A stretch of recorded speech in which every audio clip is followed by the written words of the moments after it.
Hey, what's going on, everybody? Welcome to the latest edition of my team preview series. I'm going to be doing this whole month of August for my first YouTube personal channel. I do appreciate to everybody that has watched all my previous team preview videos, and we're going to continue that today with Dallas. Now, I do want to go ahead and address this right away at the beginning of the video. Some of you guys that have watched the end of the videos are very aware I am totally open with my personal life as far as some things that I'm doing down here in Florida. And I got some friends visiting this week. I had a good weekend. Was over there on the by the beach, hanging out with them all day Saturday, eating good food, having some good drinks, having great laughs. It was a good time. With that being said, I think we're going to see if their dog and my dog can get along well. And as long as that can happen, I think I'm going to pack up some things, go over there and stay at their Airbnb all week at the beach, work over there, and just enjoy my time with my friends, because I'm a big believer, we don't know how long we have in this planet. So you better enjoy the times with the people that you love as much as you can. So with that being said, I'm not trying to wake them up early in the mornings recording videos. I'm not trying to be distracted creating content, and that takes away my time from them. So there's a good chance I probably won't do a video for this week, since they'll be here all week long, and my next video will more than likely come next week. Probably next Monday or Tuesday, just depending on when I can get to it. But I'm aware that the season's right around the corner. People's fantasy football drafts are right around the corner. So if I have a day off where I can pump out multiple videos in a day, that's my plan. I will do all 32 teams preview videos. So there's just going to be maybe a week between these this video and the next one. So yeah, let's just go ahead and dive into this. Today's video is on the Dallas Cowboys. For those who are unaware, basically what I do is I'm gonna go look over the entire rosters from the offense and defense, and I give an overall feeling point on the team. And then while I'm going through this, I do kind of give it a fantasy football perspective as far as there are players that I'm trying to draft, if I'm trying to not draft, avoid, stuff like that. And yeah, so that's the video. I'm gonna go ahead and get into this. Mike McCarthy is the head coach of the Dallas Cowboys, and he will be heading into his second season already. Obviously last year was not the most ideal start to his Cowboys tenure. They lost Dak Prescott after the fourth game, and everything kind of went downhill after that. And then they kind of started coming together late in the season as a team, so that's promising. He kind of rallied the troops. But obviously, no matter who's the coach, no matter who's on the roster, it's the Dallas Cowboys and Jerry Jones. So this team always will enter the year with high expectations. Obviously, with Mike McCarthy being a former Super Bowl winner, a former head coach, they are looking for a quicker turnaround. Obviously, they don't want to wait to people from previous videos probably understand. I like to give a coach at least 3 years to implement his scheme, implement his team, the team that he wants, with the players he wants, and all that type of stuff. But we'll have to see if Jerry's going to be patient with Mike McCarthy. I do think this is a year where he definitely wants at least some type of playoff push, and be in a chance to make it to the big dance at the end of the season. So we'll have to see. I think Mike McCarthy, he's obviously an all right coach. He won a Super Bowl. Obviously, you could point to the Aaron Rodgers year. Aaron Rodgers being a big factor of that, but I think he can get the job done as long as he's got all his full weaponry to go ahead and attack. Because obviously, when you lose Dak, that's going to hurt anybody, no matter who the head coach is. But yeah, I'm going to go ahead and move on to this. Before I get into the offensive preview, I do like to look at their remaining cap space, see if they can make any moves or anything like that prior to the season. And it's not looking likely for Dallas, as you can imagine. They just paid Dak Prescott. They're also paying him, Ezekiel, Elliott, Amari Cooper, and a number of other players. So they have the fifth least remaining cap space right now, and at $5.4 million. And if I remember right, I think they're one of the teams that are actually currently projected to be in negative cap space for next year. So they're going to have to do some cap maneuvering prior to next year. So I don't see any contract extensions coming up for any of these guys. I do believe some of the previous moves by this team is kind of written has the written on the walls as far as their tenure will probably be over in Dallas after the year. Michael Gallup has been one heck of a receiver ever since he joined Dallas, but at the end of the day, they already paying Amari Cooper.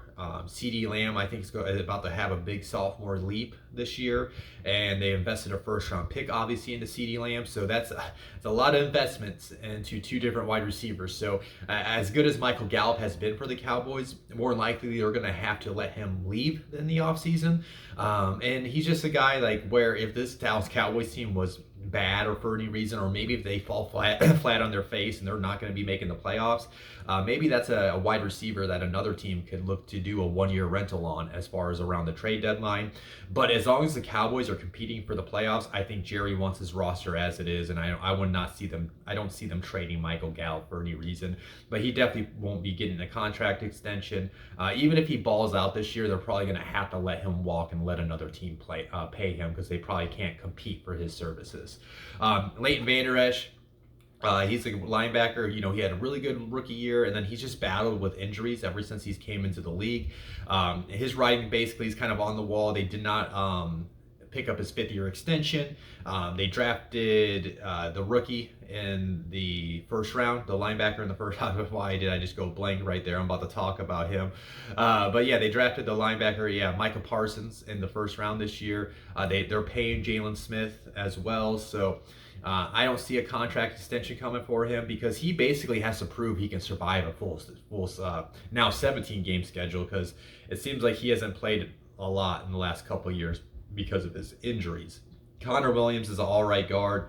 They're probably going to move on from him and see who can step up and take his spot in the lineup. And Dalton Schultz is already kind of working as a backup tight end. Sometimes he gets some starts here and there, but I don't see them giving any type of extension to Schultz. So those are all guys that are, they're on the team now. And then maybe if like this whole thing blows up in their face before the trade deadline, maybe those are some guys they can maybe look to move for some draft capital towards the middle of the year.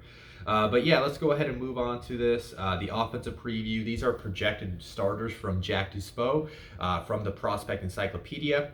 You can follow Jack at Jack_Duspo on Twitter. Do give him a follow. He's a great analyst in this game. But yeah, let's go ahead and take a look at the quarterback position. Obviously, starting with Dak Prescott. Obviously, he's the key to making this offense run. We saw how bad it was without him last year when he left the field. And then obviously, Dak, he was balling out the beginning of last year. I think like Dak had in his he played 4 or 5 games before he got hurt. And if I remember right, last year at some point he had like the most yards, like more passing yards than like 8 or 9 quarterbacks when it was like week 8 or 9 or 10, like way down the road. So he was completely balling out. He was going to put on a potential MVP type of performance last year, but unfortunately he did suffer that gruesome ankle injury. But it sounds like he's good to go. I think he's dealing with some type of right hand injury, if I remember that right, in camp right now. But based on what I remember hearing, he should be good to go by the beginning of the season. Here are some good stats though on Dak. For those that are unaware, I like to collect stats from the last 3 seasons. Gives me a good idea who's been productive over the last 3 years. Obviously though, when a guy like Dak Prescott gets hurt, his numbers are kind of skewed in there as far as being a top performer. But despite being out last year for the majority of the season, since 2018, Dak has the 4th most passing yards per game at 287.6. So obviously that shows that even if he missed some time, he's still putting up a top 5 passing yards per game number. He has the 5th most rushing touchdowns by a quarterback at 12, 7th most yards per attempt at 7.92, 8th most fantasy points per game by a quarterback at 20.52. And he's got the 10th most rushing yards since 2018 at 675. So he's still in the top 10 in what? That's 5 categories. He's still in the top 10, and he missed the majority of last year. So Dak, he's just a proven guy. He's a steady Eddie. You're going to get out him. He's a quarterback to me where he is definitely one of those guys where if you draft him, you can leave him in your lineup, and you don't have to worry about replacing him every week because he has that rushing ability, which gives him that higher floor. Now, we obviously have to see if his injury has affected his mobility at all. I don't think it has, but obviously we need to see if he's going to maybe be hesitant to take off and run and get those extra yards, but I don't anticipate that. But yeah, I think Dak is a guy that you can go ahead and draft this year, and you know where you're going to get. He's got an arsenal of wide receivers between Michael Gallup, Amari Cooper, and CeeDee Lamb. He's going to spread the ball around. He can get you the rushing yards, and he can put up a lot of touchdowns this year. And he's got a good, solid offensive line that's returning, that should be healthy in front of him. I'm looking for a good bounce back type of year, comeback player type of year for Dak. And I mean, he's a top 10 quarterback in this league. I know he could be a polarizing guy to debate, but he just knows how to get the job done, and he's very efficient when he is on the field. But here's the thing, though: if he gets hurt again, woo, Cowboy fans, I feel bad for you. I mean, your backup quarterback situation right now is Cooper Rush and Garrett Gilbert. So it's going to be a long year again for Dallas if something happens to Dak. Let's just hope that doesn't, because he's such a great dude off the field. Now, moving on to the running back position with Dallas, they got Ezekiel Elliott. Elliott is going in the top five in fantasy drafts again this year, and rightfully so. He's going to get the volume of touches. As everybody knows, volume is king in fantasy football, and if you're going to get the number of touches, you want that guy on your roster, especially when it comes down to the running back position. What I always look for, and I think I've said this in previous videos, is if I can find myself a running back, I look at the rest of the room, and I don't see those guys cutting into his touches, and then I want that guy on my roster because he's going to put up the numbers. And, I mean, he's got the numbers to back up from it. Ezekiel Elliott's been one of the most productive backs in the last 3 years, despite him having a down year last year. I'm going to run over these stats for you on Zeke. Zeke is one of 9 running backs that have averaged 50-plus rushing yards per game and 25-plus receiving yards per game since 2018. So he brings a high floor with him anytime he touches the field.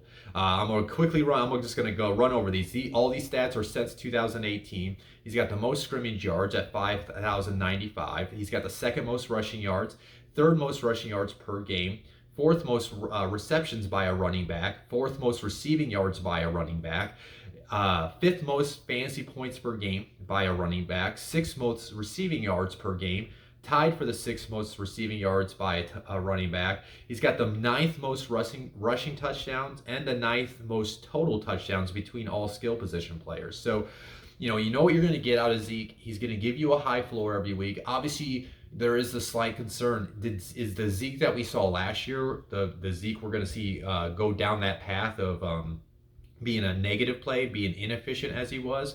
But I think he can have a bounce back year just because he's going to have Dak in the backfield with him, because Dak brings that rushing ability that the defenses have to respect when they do any type of read option type of plays. And then on top of that, I mean, I don't like to buy into like this guy's in the best shape of his life type of summer report, but everybody saw the picture. He's got abs again. He's not chunky Zeke Elliott anymore. He's came into camp super in shape. It sounds like he wants to have a bounce back type of year in Dallas, and as long as his offensive line can stay healthy, I've already brought this up. They got one of the best offensive lines when healthy in this league. So you're looking at a good, strong comeback year for Zeke to remind people why he's one of the top backs in the league.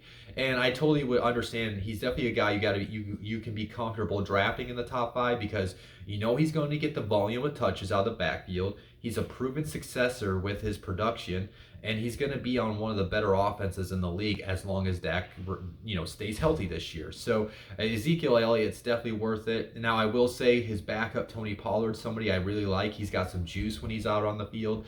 Tony Pollard is one of the higher handcuffs you can own in fantasy football this year. If you draft a Zeke, if you got an extra spot to just stash Tony Pollard on your bench, I would definitely do that, because if Zeke has to miss time, Tony Pollard kind of jumps up into that RB2 range in fantasy football. But he's definitely one of the higher handcuffs in the league. But I don't really, maybe they carve out a little bigger role for Tony Pollard this year as he's getting more comfortable in the scheme, but I don't really see that because they are paying a lot of money to Zeke. So usually the contract will take over as far as touches. I don't, sometimes it should be the best man that wins if a guy's good, but sometimes money does not lie in this league.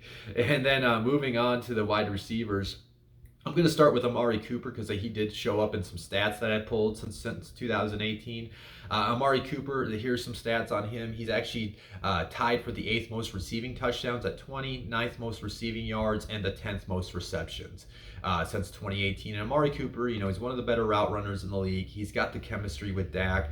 I believe he's starting camp on PUP list, but it sounds like he should be ready to roll by week 1. But obviously that is something you want to monitor if you already own Amari Cooper or if you plan on trying to draft him. He's a guy where I think I'm totally comfortable drafting Amari. He's produced before. He's been in top 10, and like I just mentioned in those stats over the last 3 years. And now that they have CeeDee Lamb and obviously Michael Gallup, Amari Cooper can't be double teamed all the time. So I think you can get a good strong season out of Amari Cooper. Now, because of the emergence of CeeDee Lamb and obviously Michael Gallup as well, I kind of view him now as more of a wide receiver 2 or 3, but on any given week, he can give you a wide receiver 1 week with the numbers he can put up. But I wouldn't be surprised, 1 week it's Amari getting all the touches or all the receptions. Next week it's CD, and then maybe they'll sprinkle in a Michael Gallup week here and there. But I think all 3 should be able to produce with the off of each other because I think their skill sets complement each other pretty well. And I do think too, this is one of those wide receiver groups where they don't really have a tight end I really think is going to threat them as far as cutting in to their targets, and they really don't have much behind them in that wide receiver room. So these guys should not only dominate the snaps, they should dominate the targets, but these are 3 guys that can potentially be all 3 1,000-yard receivers and get close to that range. So that's why I'm pretty high on all of them entering this year. Speaking of CeeDee Lamb, he's a guy, he could be the red zone threat. He could take them off the top of their defense. I think he's going to have a very strong sophomore year. He was my wide receiver 2 in that class, and he's a guy I'm totally comfortable drafting with. I think he's more of a wide receiver 3 or 4 right now, but if he can overtake Amari as a lead dog in that wide receiver room, he can work himself up to that wide receiver 2, and he's just, even though at a wide receiver 3 or 4, or even at a wide receiver 2, he's a guy at any given week can give you a wide receiver 1 type of production on the field as a fantasy owner. So I'm totally comfortable drafting him. And then Michael Gallup, he's a one that's kind of hard to figure out because I think he's going to have, like I just mentioned, I think there's going to be weeks with Michael Gallup. He's going to ball out. He's going to have over 100 yards receiving. He's going to have a touchdown. But then I think there's going to be other weeks where, Zeke's getting all the ball a lot. Amari's getting a lot of targets. So is CD's getting a lot of targets. And Michael maybe only ends up with like 3 catches for like 30 yards just because it wasn't his day for the game plan. So he's a guy I would not mind having on my bench if I'm comfortable with him just as a bench guy.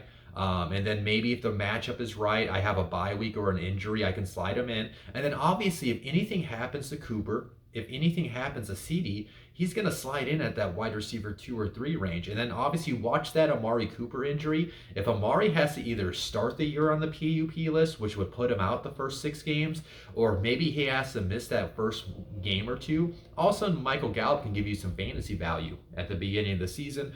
He's just a guy to watch the other guys' scenarios. I mean, if he was on any other team, I would totally draft him as a wide receiver 3 or 2 on my roster. It's just the situation that he is in. And then if you look at the tight ends, I mean, he's got Blake Jarwin as a projected starter. Dalton Schultz I just talked about too. I think those are guys are going to kind of, get a equal amount of snaps. I really don't see one guy being better than the other. I kind of see them as equals. They're not really worth it in fantasy, in my opinion, because there's just so much talent in that wide receiver room. And with Zeke, those guys are going to be the focus of the offense. Their tight ends are just going to be guys that are going to benefit from them being wide open because of the focus on the other guys, and maybe they can have some good games here or there. But I have, as far as fantasy, I don't really expect much out of their tight end group. I'm going to look elsewhere for a tight end. But other than that, those guys are pretty solid tight ends that can get the job done for Dallas.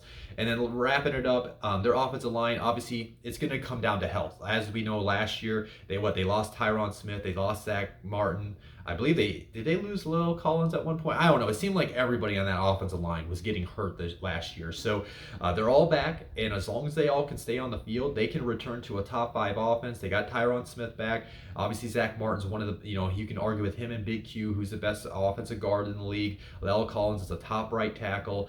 Connor Williams is, maybe they can figure out that left guard position. And then Tyler Biadasz from Wisconsin, yeah, right there.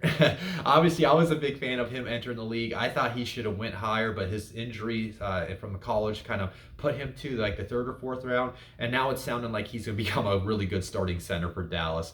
But obviously, he's still kind of growing up because, I did forget to mention, as you can see, the star next to Tyler Biadasz. Anybody that you see a star on this, on these projected rosters, that means they're in the prospect encyclopedia. That means they're from the last 3 draft classes and they have less than 12 career regular season starts. So he's still a guy that has to get that NFL experience to become the player they want him to be.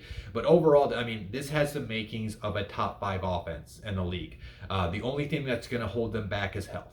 I really do believe that. Like, as long as they can stay healthy, they're going to put up the numbers, they're going to put up the points, and they're always going to be within a chance to win the game. But obviously, they're going to really need that defense to step up. Otherwise, this is going to be an offense that's going to have to bail them out week in and week out.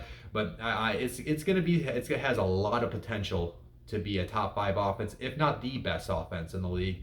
We'll have to see how that portrays by the end of the season. And then I'm going to go ahead and move on to my defensive preview.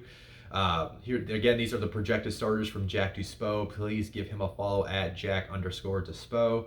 Now, as far as their defense, it's man, they got a lot of youth on there and a lot of lack of experience. It was one of the worst units in the league this year, so they have a lot of work to do on this defense, and it's the one I do believe this defense is the thing that can hold this Dallas Cowboys team back. It might not be enough to hold them back from the playoffs, but if they do get into the playoffs, this might be the unit that holds them back from getting to the Super Bowl. Taking a look at their defensive front, as far as the interior guys, Neville Gallimore is a guy I like. He's a top 5 interior defensive lineman for me in his class. And then the other guys, we got to see what they can be. Those Quinton Bohanna and Tristan Hill, they're still kind of up in the air who they can be as pros in this league. And I mean, when you look at their backups, they're youthful guys. I mean, they got Randy Gregory, he'll more kind of work off the edge. I like Bradley Anai as well. He was I thought a good day 3 value pick for the Cowboys. I like him as an edge rusher, but we'll have to see how they can maybe possibly work him in the rotation. It's a below average group, to be honest, and if they were to start to get picked with injuries, that would make that unit very bad, and they'll start getting carved up on the ground. Now, kind of looking at the guys coming off the edge / linebacker group, obviously DeMarcus Lawrence is one of the better defensive ends / outside edge rushers in the league. He's tied. He actually, since 2018, DeMarcus Lawrence is tied for the 7th most tackles for loss at 36. So he knows how to end rushing plays very well, but he's kind of, it doesn't seem like his play's kind of been not that great over the last year and a half, but we'll have to see if he can step up and be that player he once was. And if he can, I think him and Micah Parsons can work off each other. Now, Micah Parsons is going to be more of a versatile guy for them. He can come off the edge and rush the quarterback, but they can also put him back in coverage. Well, I'm pretty excited to see how they utilize Micah. And then when you look at their interior linebackers, Jalen Smith, his play has also dropped off over the last year and a half, but since 2018, he has the 6th most solo tackles at 254. So he's kind of looking for a bounce back type of performance this year. I've already kind of talked up Leighton Vander Esch, but if Leighton Vander Esch can be the linebacker that he was kind of showing his rookie year, and then if Jalen Smith could kind of get back at that play we saw a couple years ago, that can form a pretty good linebacker tandem and to go and to control the middle of that defense. But overall, that defensive front 7, it's got a little bit of potential, but I just have my worries because I think some of the guys' play has dropped off. You're depending on a lot of guys that don't have plenty of NFL experience, and I think that front 7 is going to go through some growing pains. I think there's going to be those moments where they're getting carved up in the middle of their defense and getting carved up on the ground. And then I do think if they don't get any consistent pressure on the quarterback, that's going to give their quarterback enough time to find a wide open guy, which is what happened last year because they had a very poor secondary. And if that secondary does not improve this year, it's going to be another long year for that defense. Now, taking a look at their secondary, it's a lot of youth, right? I like Trayvon Diggs in his draft class. Kelvin Joseph is another 2nd round pick to go with Trayvon Diggs. So you're betting on 2 second-round cornerbacks from the last 2 draft classes to be your top guys that have not yet to get to the 12 career regular season starts. So those guys are growing in the league. Obviously, Kelvin's a rookie. Trayvon, I think if I remember right, he has 11 starts to his name. Jordan Lewis is going to be, he's a good cornerback. I like him as a nickel guy for them. And then Donovan Wilson showed some impressive things last year. Obviously, he's still got some growth to do. And then, I mean, he has DeMonte Casey in there right now, but I do know they signed Malik Hooker. Malik Hooker can be a ball hawk. He just has to stay healthy. So I wouldn't be surprised if he wins a starting spot in that secondary, but it's going to be determined on their health. And they got some good backups too. You know, I forgot to mention the linebacker group. I like Jabril Cox, who just joined as a rookie this year. Reggie Robinson, the second, who was on their team last year, he's pretty decent. And there were some good reports out of Nahshon Wright out of their camp. But I mean, overall, it's just a very young secondary, this defense as a whole, it's got a lot of inexperience to go with veterans, but the veterans that they're going with, some of those guys' play has dropped off for the last couple of years. So, I mean, it's another mixture to have a very poor defense this year. I do believe that, but I think if their offense can put up enough points and give them a big enough lead, I think their defense, that's when they can, pull the ears back, get after the quarterback, and try to force some turnovers. But if they're going to have to count on their defense to stop a potent offense, I highly doubt the defense has the capabilities of doing that. I see this as a defense that's going to struggle. I think at least at the beginning of the year, they're going to have some, bad growing pains, some learning moments because they're so young. But if they can come together, if some of these veterans can be the veterans that they're supposed to be, it could be an all right defense by the time we get to the back end of the year. That's all they could ask for if the defense is firing on all. I mean, if the offense is firing on all cylinders. But yeah, overall though, this Cowboys team, I think because of their offense, they're going to be able to compete for a playoff spot. It does benefit to them that they are in the NFC East, right? So as we saw, the NFC East is one of the worst divisions in the league. And obviously, I mean, Washington has taken some steps. New York has taken some steps. I think Philadelphia is going to have some struggles. I've already done my Eagles preview video. Please go watch that, by the way. So I think they're going to have struggles. So I think there's an easy path for them to win the division. So I think they're going to be able to at least get into the playoffs. I just don't know what they're going to do in the playoffs because their offense, is capable of averaging close to 30 points a game. But their defense is also capable of letting up 20 plus points a game. So it's good. It's like, where do you go? Like, do you bet on the offense is going to carry them to a Super Bowl, or do you think their defense is going to let them down and be the Achilles heel of the Dallas Cowboys this year?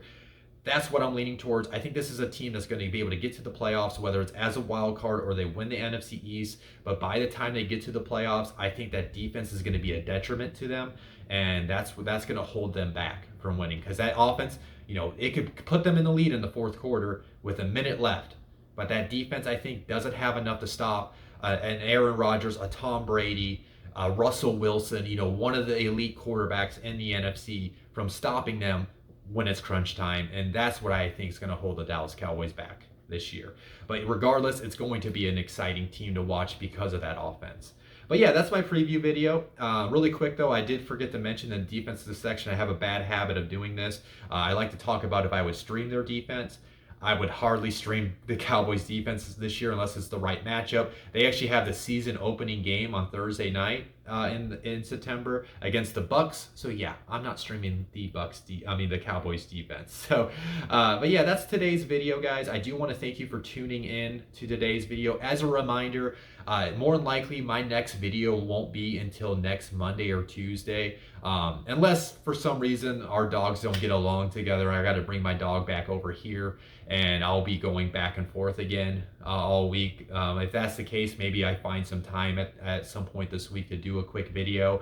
But other than that, I plan on doing my next video, which will be the New York Giants sometime next week. And then once my buddies are gone, I will be pumping these videos out. Maybe I even trying to do a couple a day so I can try to get these out before most fantasy football drafts get started here in the coming month.